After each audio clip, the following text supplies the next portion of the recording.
Good afternoon, everybody, and welcome to Nomad, The World is My Beat. I'm British journalist Lisa Foreman, and I'm taking you around the world with me.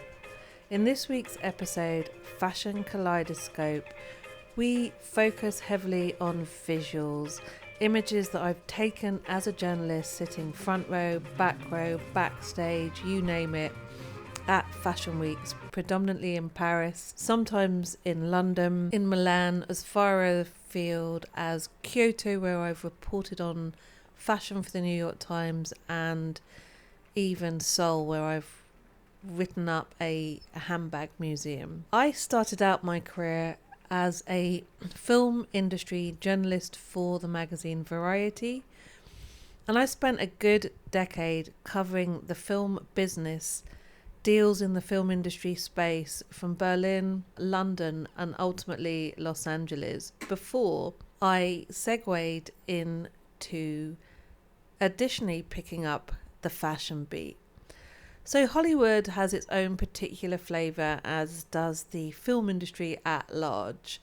There's a whole section of the film business, for example, that's really like the weirdest bottom feeders you've ever met, that seem to finance deals from God knows what, drug running, who knows what. Absolute shady characters that are nonetheless completely amuse me and talk the talk. There are the corporate types that run studios and make decisions on funding budgets for blockbuster movies at several $100 million as a committee, don't take risk, behave properly, or at least on paper, not if you listen to the behind the scenes stories, and serve these corporations. And there are all sorts of players in between those two spectrums. In any case, I speak about film only because I want to try to juxtapose these two worlds that I now cover. Fashion for me represents something completely different to film. First of all, in terms of what I actually do as a film journalist, I generally either break news or write industry stories about trends in the actual business side of film. I do these days also interview celebrities, and I've interviewed everybody from Tom Cruise to, this year at the Marrakesh Film Festival, a whole host of people, including Jodie Foster. And I relish those opportunities, and it's an exciting world. It's full of really creative people. But in fashion, as you can see from these images which we're presenting here, there's a completely different focus. The focus is on what's being created for me as a journalist in fashion. I'm not running around finding out who's financing a fashion collection, because it doesn't work in the same way as film. I'm not trying to find out who's going to distribute Fendi's latest collection, because it doesn't work like that in fashion. Fendi is going to take care of its clothing. There may be deals in terms of it, while smaller brands finding distributors, shops in different territories, or retail chains or online chains, but I don't cover that sort of stuff in fashion. So when I switched to fashion, I'd never covered the subject before, and I began at the top. I began writing about fashion for the New York Times, and as I'd started my career as a journalist in film as the German correspondent to Variety in Berlin, I somehow instinctively thought of Berlin, which at the time was really just emerging as a fashion player, and I pitched a next-gen Berlin story in fashion, and that worked.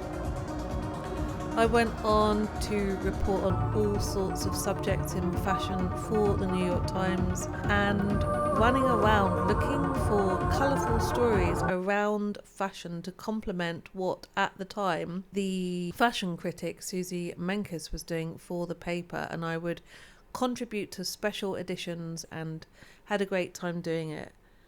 I got for a couple of years to review shows for the Daily Beast and do some coverage for Now Fashion, which was like the first publication to publish photos real time from the runways, which of course we now all do using our phones.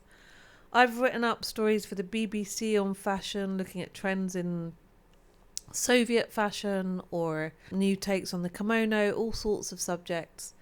And I've covered a lot of jewellery and accessories for the Financial Times. So when I report as a journalist on fashion, I'm looking for colour. I'm looking for a story that's somehow either a trend that could involve different brands, or a designer that perhaps is doing something different, again, that would maybe fit into a trend depending on the demands of the paper. I'm often in far-flung places, and I then might be the right person in the right space to report on something like a Seoul handbag museum that opened about a decade ago.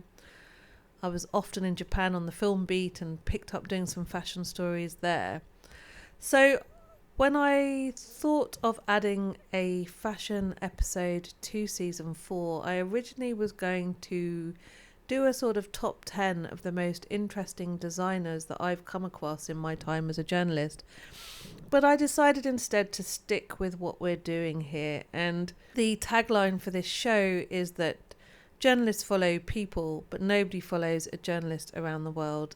And now you can. We're joined in the studio by fashion journalist Lisa Foreman. Lisa, at Chanel, Karl Lagerfeld came into his own. He revived the brand. What did he do there that propelled him to rock star status?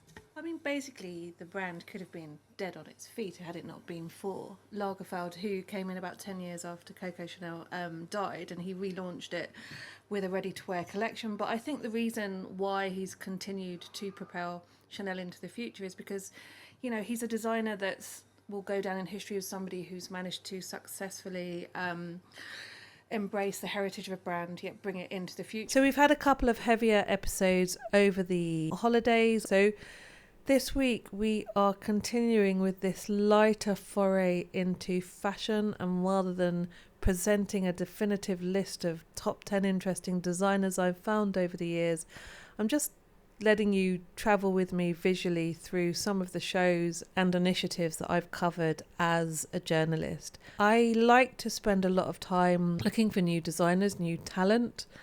That's something I have done to complement what the bigger editors at the papers I write for do, which is generally to cover the bigger brands. And from these images, you'll see a lot of content from Sphere, which is a Paris Fashion Week initiative to support and help promote new designers. I love to go down there. I love to try on their pieces. And I think what Sphere confirms is that basically any fashion designer showing in Paris is gonna have their act together. It might not be your taste, but the quality of the materials and the cuts and all the rest of it are pretty top notch in general. So for me, I'm a very visual person. I spent a lot of time in Hollywood writing about people creating content that I have no interest in. I have no interest in comic book adaptations or the 4th installment or 24th installment of Top Gun. It's not really what floats my boat, but I am very visual, and there's a couple of things I love about the fashion beat. One is just looking at the design. Rich design or quirky design, interesting design feeds me. And the other thing I love is talking to the actual designers, because they're so real. They're just individual people. Their brand might belong to a bigger group, but they're not giving you corporate spiel when you talk to them. They're talking about cuts and patterns and inspiration. Another big difference between, say, Hollywood and Paris is that in Hollywood, a lot of films are in a sense, made for the lowest common denominator. What can we make here to get the maximum number of bums on a seat? But in fashion, especially couture, it's the polar opposite. It's creating individual designs for one person, a huge amount of creativity and time. In the case of one Kyoto kimono, it took more than 10 years for them to finish one kimono. That's astounding.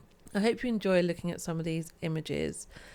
They are content taken from my telephone randomly, really. I have thousands and thousands of fashion images. I'm definitely not trying to do a showcase of the hottest tickets I've had in fashion. I'm lucky I have attended Chanel shows and Valentino shows and Dior shows. I don't do it very often, but I've done it. But I also cover the smallest designers, the mid-range designers, British designers, Chinese designers, anyone that shows up that creates designs I find image worthy, I will photograph. So I hope you enjoy this flick book of some of my fashion images from my decade on the fashion beat, and I will be back at Couture Week and the ready to wear shows later in this month and next month, and we will bring you some more up-to-date footage and trends then. Thank you for watching.